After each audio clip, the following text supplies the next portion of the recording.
परब्रह्म के 7 संख ब्रह्मांडों की स्थापना।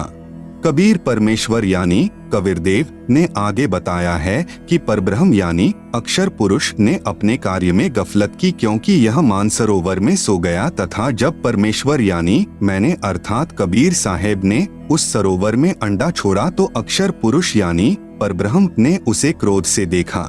इन दोनों अपराधों के कारण 7 संख ब्रह्मांडों सहित सतलोक से बाहर कर दिया।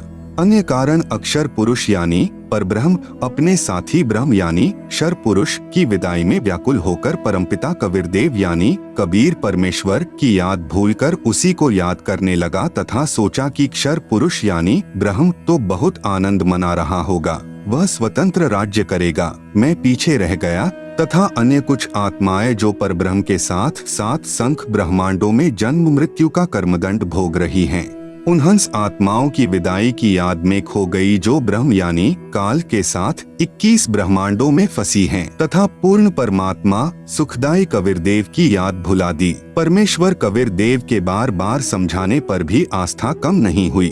परब्रह्म यानी अक्षर पुरुष ने सोचा कि मैं भी अलग स्थान प्राप्त करूं तो अच्छा रहे। यह सोचकर राज्य प्राप्ति की इच्छा से सारनाम का जाप प्रारंभ कर दिया। इसी प्रकार अन्य आत्माओं ने यानी जो परब्रह्म के साथ संख ब्रह्मांडों में फंसी हैं, सोचा कि वे जो ब्रह्म के साथ आत्माएं गई हैं, वे तो वहां मौज मस्ती मनाएंगे, हम पीछे रह गए। परब्रह्म के मन में यह धारणा बनी कि क्षर पुरुष अलग होकर बहुत सुखी होगा। यह विचार कर अंतरात्मा से भिन्न स्थान प्राप्ति की ठान ली। परब्रह्म यानी अक्षर पुरुष ने हठ योग नहीं किया, परंतु केवल अलग राज्य प्राप्ति के लिए सहज ध्यान योग विशेष कसक के साथ करता रहा। अलग स्थान प्राप्त करने के लिए पागलों की तरह विचरने लगा, खाना पीना भी त्याग दिया। अन्य कुछ आत्माएं जो पहले काल ब्रह्म के साथ गई आत्माओं के प्रेम में व्याकुल थी, वे अक्षर पुरुष के वैराग्य पर आसक्त होकर उसे चाहने लगी। पूर्ण प्रभु के पूछने पर परब्रह्म ने अलग स्थान मांगा तथा कुछ हंसात्माओं के लिए भी याचना की। तब कबीरदेव ने कहा कि जो आत्मा आपके साथ स्वेच्छा से जाना चाहें उन्हें भेज देता हूँ। पूर्ण प्रभु ने पूछा कि कौन हंस आत्मा परब्रह्म के साथ जाना चाहता है, सहमति व्यक्त करे। बहुत समय उपरांत एक हंस ने स्वीकृति दी, फिर देखा देखी उन सर्व आत्माओं ने भी सहमति व्यक्त कर दी।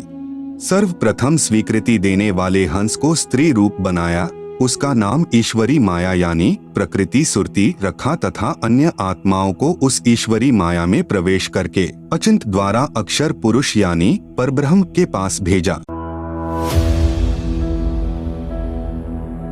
आप सुन रहे हैं जगत गुरु तत्वदर्शी संत रामपाल जी महाराज द्वारा लिखित पुस्तक ज्ञान गंगा का पेज नंबर 44। पतिव्रता पद से गिरने की सजा पाई। कई युगों तक दोनों 7 संख ब्रह्मांडों में रहे, परंतु परब्रह्म ने दुर्व्यवहार नहीं किया। ईश्वरी माया की स्वेच्छा से अंगीकार किया तथा अपनी शब्द शक्ति द्वारा नाखूनों से स्त्री इंद्री यानी योनि बनाई। ईश्वरी देवी की सहमति से संतान उत्पन्न की। इसलिए परब्रह्म के लोक यानी 7 संख ब्रह्मांडों में प्राणियों को तप्तशिला का कष्ट नहीं है तथा वहाँ पशु पक्षी भी ब्रह्म लोक के देवों से अच्छे चरित्र युक्त हैं। आयु भी बहुत लंबी है, परंतु जन्म मृत्यु कर्माधार पर कर्मदंड तथा परिश्रम करके ही उदर पूर्ति होती है। स्वर्ग तथा नरक भी ऐसे ही बने हैं। परब्रह्म यानी अक्षर पुरुष को 7 संख ब्रह्मांड उसके इच्छा रूपी भक्ति ध्यान अर्थात सहज समाधि विधि से की उसकी कमाई के प्रतिफल में प्रदान किए तथा सत्यलोक से भिन्न स्थान पर गोलाकार परिधि में बंद करके 7 संख ब्रह्मांडों सहित अक्षर ब्रह्म व ईश्वरी माया को निष्कासित कर दिया। पूर्ण ब्रह्म यानी सत्पुरुष असंख्य ब्रह्मांडों जो सत्यलोक आदि में हैं तथा ब्रह्म के 21 ब्रह्मांडों तथा परब्रह्म के 7 संख ब्रह्मांडों का भी प्रभु यानी मालिक है, अर्थात परमेश्वर कबीरदेव कुल का मालिक है।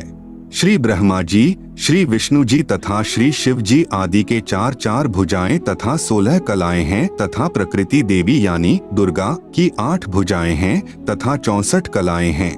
ब्रह्म यानी क्षर पुरुष की 1000 भुजाएं हैं तथा 1000 कलाएं हैं तथा 21 ब्रह्मांडों का प्रभु है। परब्रह्म यानी अक्षर पुरुष की 10,000 भुजाएं हैं तथा 10,000 कला हैं तथा 7 संख ब्रह्मांडों का प्रभु है।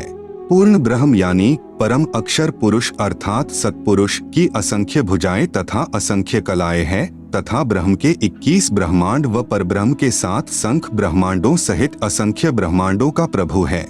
प्रत्येक प्रभु अपनी सर्व भुजाओं को समेटकर केवल 2 भुजाएं भी रख सकते हैं तथा जब चाहे सर्व भुजाओं को भी प्रकट कर सकते हैं।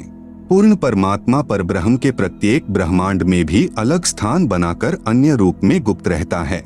यूं समझो जैसे एक घूमने वाला कैमरा बाहर लगा देते हैं तथा अंदर टीवी यानी टेलीविजन रख देते हैं। टीवी पर बाहर का सर्व दृश्य नजर आता है तथा दूसरा टीवी बाहर रखकर अंदर का कैमरा स्थायी करके रख दिया जाए। उसमें केवल अंदर बैठे प्रबंधक का चित्र दिखाई देता है, जिससे सर्व कर्मचारी सावधान रहते हैं। इसी प्रकार पूर्ण परमात्मा अपने सतलोक में बैठकर सर्व को नियंत्रित किए हुए हैं तथा प्रत्येक ब्रह्मांड में भी सतगुरु कबीरदेव विद्यमान रहते हैं, जैसे सूर्य दूर होते हुए भी अपना प्रभाव अन्य लोकों में बनाए हुए है। आप सुन रहे हैं जगत गुरु तत्वदर्शी संत रामपाल जी महाराज द्वारा लिखित पुस्तक ज्ञान गंगा का पेज नंबर 45।